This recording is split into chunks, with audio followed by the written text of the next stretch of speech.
మీద కాంగ్రెస్ ప్రభుత్వం మీద రుద్దడం కానీ కాంగ్రెస్ ప్రభుత్వం ఆయన చెప్పిన మాటలను ఆచరిస్తుందని చెప్పి కానీ నేను అనుకోను. ఎందుకంటే మనం అభివృద్ధి చెందుతున్న దేశం మొత్తం భారతదేశం. ఆ భారతదేశంలో అంతర్భాగమే ఆంధ్రప్రదేశ్.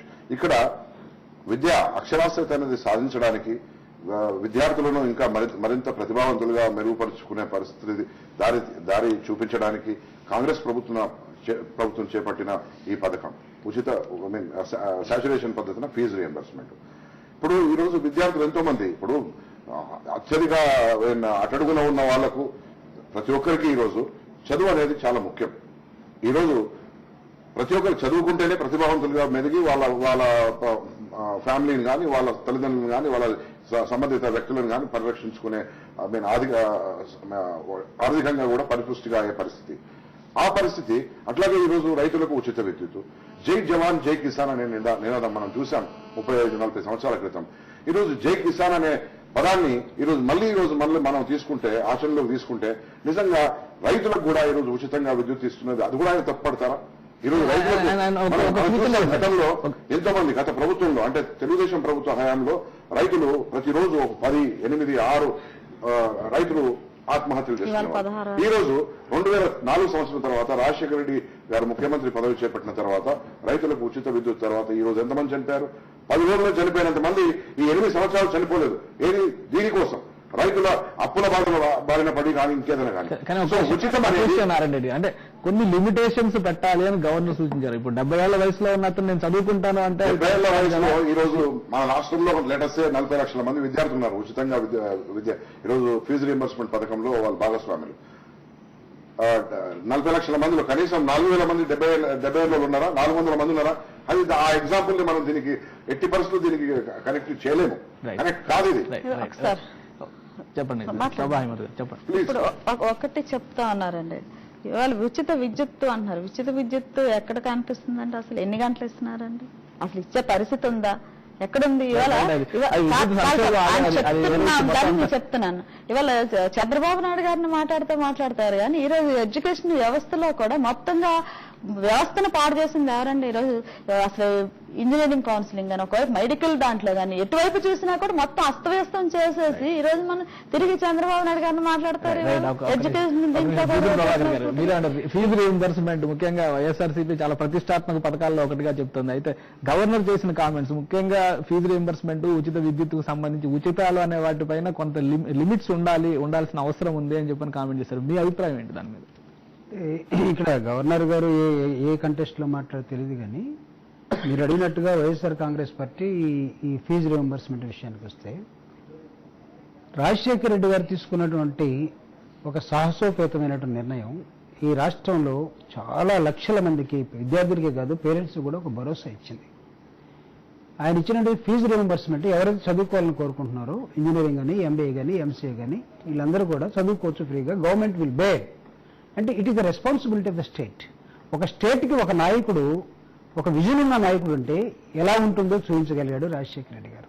అయితే ఈరోజు నిన్న సుప్రీంకోర్టు వెర్డిక్ట్లో కూడా చెప్పినటువంటి మహోపాధ్యాయ జస్టిస్ ఆయన ఇచ్చినటువంటిది, ఒకవేళ మీరు నిజంగా 707 ప్రైవేట్ ఇంజనీరింగ్ కాలేజీలు పెట్టుకొని మీరు కట్టాల్సినటువంటి దాదాపు 41,000 కోట్ల రూపాయలు మీరు కట్టలేని పరిస్థితుల్లో మీరు ఉన్నప్పుడు అసలు మీరు ప్రైవేట్ ఇంజనీరింగ్ కాలేజీని ఎందుకు మీరు మేపాలనుకుంటున్నారు? వాటిని ప్రభుత్వ కాలేజీలుగా మార్చేసి మీరు ఎందుకు ఆ బాధ్యతను తీసుకోకూడదని ఒక ఫండమెంటల్ క్వశ్చన్ రాజింది. ప్రభుత్వానికి ఒక బాధ్యత ఉంటుంది కాబట్టి రాజశేఖర రెడ్డి గారు విద్యకి బాధ్యతను తీసుకుని నేను చదివిపిస్తానన్నాడు. ఏ దేశమైనా సరే ఈ రోజు నేను మొన్న ఇప్పుడు దానిపైన రివ్యూ కమిటీ కూడా పెట్టాను. రివ్యూ కమిటీ పెట్టాలి, చాలా కమిటీలు రావాల్సిన అవసరం ఉంది. ఎందుకంటే ఇట్స్ నాట్ ఆషమైన సబ్జెక్ట్ కాదండి ఇది. ఈ రోజు విద్యార్థుల వరకే పరిమితమైన సబ్జెక్ట్ కాదు ఇది. దాని వెనకాల ఉన్నటువంటి పేరెంట్స్ ఉన్నారు. ఒకవేళ 40 లక్షల మంది విద్యార్థులు అయితే 40x2 అమ్మా నాన్న ఇద్దరిని కూడా కలుపుకొని ఆశల లోకంలో నా కొడుకు కూడా ఇంజనీర్ కావాలని కోరుకునే తల్లిదండ్రులు కూడా ఉన్నారు. వాళ్ళకి ఇంకొక 80 లక్షలు అవుతారు. అంటే మొత్తం 1 కోటి మందికి సంబంధించినటువంటి ఒక ఫార్ములా ఇది. దీన్ని ఈ రోజు మన ఇష్టం వచ్చినట్టుగా మార్చేస్తామో లేకపోతే మేము చేతులు ఎత్తేస్తామంటే కుదిరే సబ్జెక్ట్ కాదు. ప్రజల్లో ఆందోళన ఉంటుంది. ఈ రోజు రాజశేఖర రెడ్డి గారు తీసుకున్న ఈ అంశం ఈ రాష్ట్రానికి చదువు అవసరము, ఈ దేశానికి చదువు అవసరం. చదువుకున్నవాడు విజ్ఞానవంతుడు అవుతాడు, విజ్ఞానవంతుడిని సరిగా ఆలోచించగలుగుతాడు. ఈ విషయంలో ఎక్కడ కూడా దీన్ని వేరే విధంగా చూడద్దు. ఇది ఒక స్టేట్ పెట్టుబడిగా మాత్రమే చూడండి.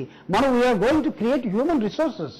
దీనికి ఆ విధంగా చూడాలంటే మన దగ్గర డబ్బులను లాభ నష్టాల్లోకి ఒక కార్పొరేట్ మల్టీనేషనల్ కంపెనీ ఆలోచనలోకి వెళ్ళకూడదు. ఇట్ ఈస్ ఆయనకి మనసున్న మనిషి కాబట్టి ఆయనకున్న థాట్ ని బాధ్యతగా తీసుకొని చేయగలిగాడు. ఈ రోజు ఆ బాధ్యతను విస్మరించి కమిటీల రూపంలోనో లేకపోతే నియంత్రించే రూపంలోనో చేతులు ఎత్తేసే రూపంలోకి వెళ్తే ఈ రాష్ట్రంలో ప్రజలందరూ కూడా తిరిగి ఆలోచిస్తారు ఎలాంటి ప్రభుత్వంలో మనం ఉన్నామని, ఎలాంటి ప్రభుత్వం మనకు కావాలని కోరుకునే ఆలోచన కూడా ఉండబోతుంది. కాబట్టి ఉచిత విద్యుత్ అనే దానికి, ఉచిత విద్య అనే దానికి ఒక అంశాన్ని ఇటీవల నేను జెనీవా వెళ్తే స్విట్జర్లాండ్ లో పోస్ట్ గ్రాడ్యుయేషన్ దాకా ఫ్రీ ఎడ్యుకేషన్ ఉంటుంది. అదేవిధంగా అమెరికా రీసెంట్ గా నేను వెళ్ళినప్పుడు అమెరికాలో 12th క్లాస్ దాకా నీకు ఫ్రీ ఎడ్యుకేషన్ ఉంటుంది. It is the responsibility of the state government. Government is a big institution, అనుకుంటే ఏదైనా చేయొచ్చు. కాబట్టి ఎక్కడైనా ఉచితంగా ఏదైనా ఇస్తున్నారంటే వీళ్ళకి ఎందుకు ఇవ్వాలంటే తారతమ్యాలకి బాధ్యత వహించినటువంటి 65 సంవత్సరాలుగా మనం రాజ్యాంగంలో రాసుకున్నది ఏంటి, పరిపాలించినటువంటి 15 సార్లు గెలిచినటువంటి పాలకులు కానీ వ్యక్తులు కానీ ఈ పేదలకి ఏం చేశారు, పేదరికం ఎందుకు ఉంది, ఈ చదువు లేకుండా అవసరం జూపిడి గారు ఒకటే సెంటెన్స్ లో ముగించొచ్చండి. విద్య మీద పెట్టింది, ఆరోగ్యం మీద పెట్టింది పెట్టుబడి కింద భారం కింద తీసుకోకూడదు. భవిష్యత్తు కోసం మనం పెట్టుకుంటున్నాం అనమాట. అంతేగాని దీన్ని భారం అనుకున్నంత కాలం అది సంక్షేమ ప్రభుత్వం అయితే కాదు.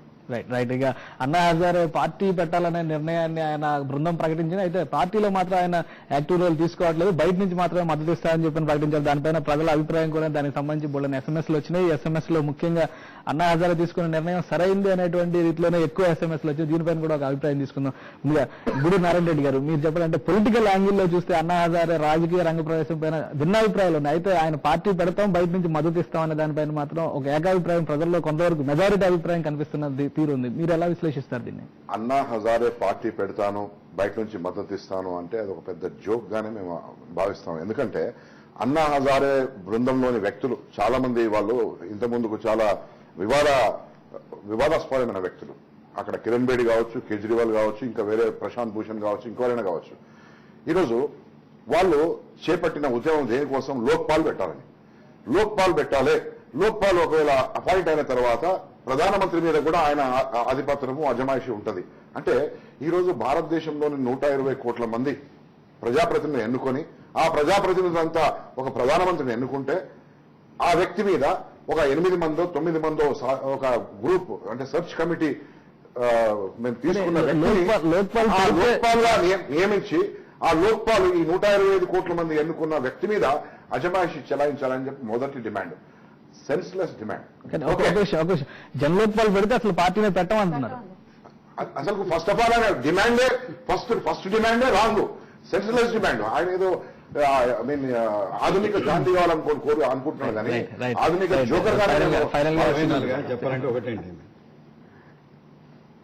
అసలు ఇవాళ అన్ని అంశాల మీద నేను నెగిటివ్ గా మాట్లాడాల్సిన పద్ధతి బాధపడుతున్నాను. నేను తప్పట్లేదు, అంశాలు కూడా అలానే ఉన్నాయి ఇవాళ.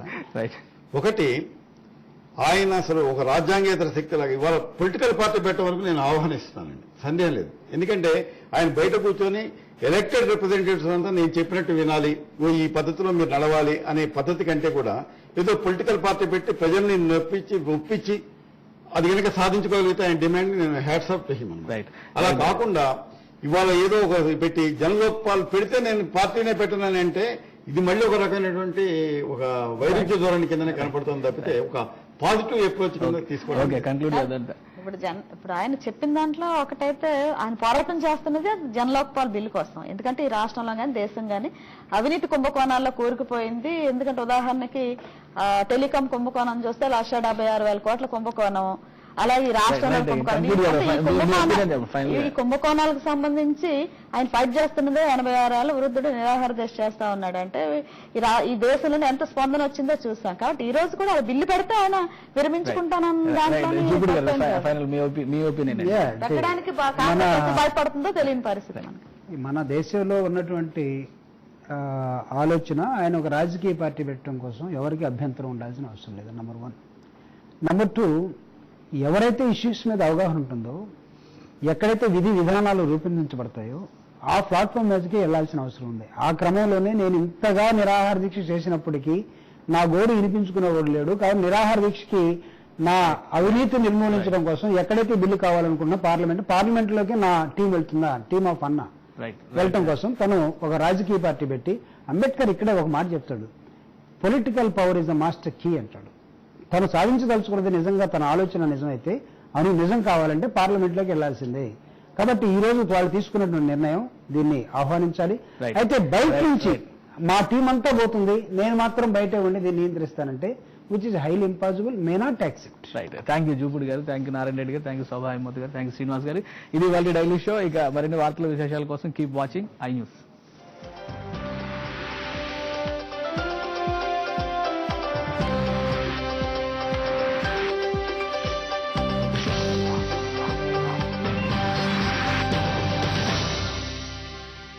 ప్రపంచంలో మొట్టమొదటిసారిగా పిల్లల కోసం ప్రత్యేక హోమియో క్లినిక్స్ హోమియో కిడ్స్. మీ పిల్లల సంపూర్ణ ఆరోగ్యం కోసం ఇమ్యునోథెరపీ ద్వారా చికిత్స. పాజిటివ్ హోమియోపతి వారి హోమియో కిడ్స్ ఆంధ్రప్రదేశ్ మరియు కర్ణాటక. అఖిల అఖిల నువ్వల పూరించకే, నన్నిలా కప్పించకే, పువ్వులందరికొస్తే ఒకే ఒకే, చలిలా పులిలా చెంచల హింసించకే, నవ్వులే గుప్పించకే, చిలకలందరికొస్తే ఒకే ఒకే.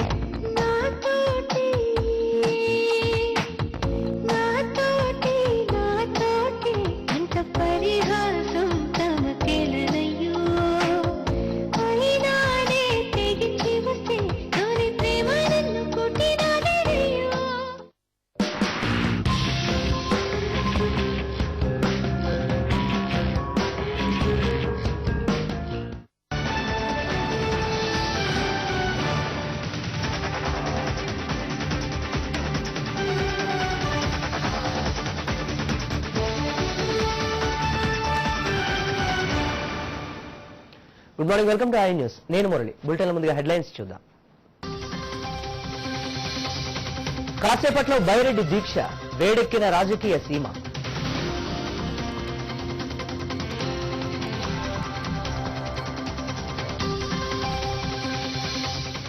ఇటు కృష్ణా గోదావరి, అటు వంశధార, పొంగి ప్రవహిస్తున్న జీవనదులు.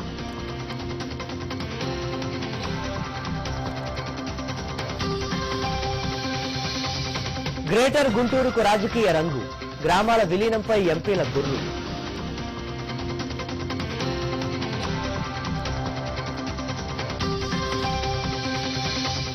మరమనిషి కాదు మరో మనిషి, 2 చేతులు 10 వేళ్లతో రోబో.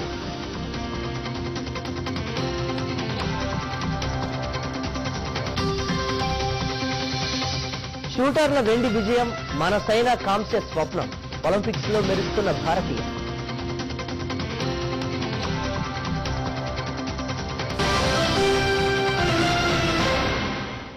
అంతరిక్ష రంగంలో భారత్ మరో ముందడుగు వేయడానికి సిద్ధమైంది. చంద్రుడిపైకి విజయవంతంగా ఉపగ్రహాన్ని ప్రయోగించిన భారత్ ఈసారి అంగారకుడిపై గురిపెట్టింది. అరుణ గ్రహంపై పరిశోధనలకు కేంద్ర కేబినెట్ గ్రీన్ సిగ్నల్ ఇచ్చింది. దీంతో వచ్చే ఏడాది నవంబర్లో మన రాకెట్ మార్స్ వైపు దూసుకుపోతోంది. చంద్రయాన్తో జాబిల్లి యాత్ర పూర్తి చేసిన భారత్ ఇప్పుడు అరుణ గ్రహాన్ని చుట్టిరవ్వడానికి సన్నాహాలు చేస్తోంది. అంగారకుడి కక్షలోకి ఉపగ్రహాన్ని పంపాలన్న ఇస్రో ప్రతిపాదనకు ప్రధాని మన్మోహన్ సింగ్ అధ్యక్షుడిగా ఉన్న కేబినెట్ కమిటీ ఆమోదించినట్లు తెలుస్తోంది. ఈ ప్రాజెక్టులో భాగంగా వచ్చే ఏడాది నవంబర్లో ఇస్రో మార్స్ ఆర్బిటర్ అనే ఉపగ్రహాన్ని అంగారకుడికి పైకి పంపే అవకాశం ఉంది. ఈ ఉపగ్రహం అరుణగ్రహం వాతావరణం, భూగర్భం పుట్టుక, పరిణామం, అక్కడ జీవుల మనుగడకు అవకాశాలు వంటి అనేక అంశాలపై అధ్యయనం చేస్తోంది. ఇస్రో సక్సెస్ఫుల్ రాకెట్ పిఎస్ఎల్వి ద్వారా శ్రీహరికోట నుంచి ఈ ఉపగ్రహాన్ని ప్రయోగిస్తారు.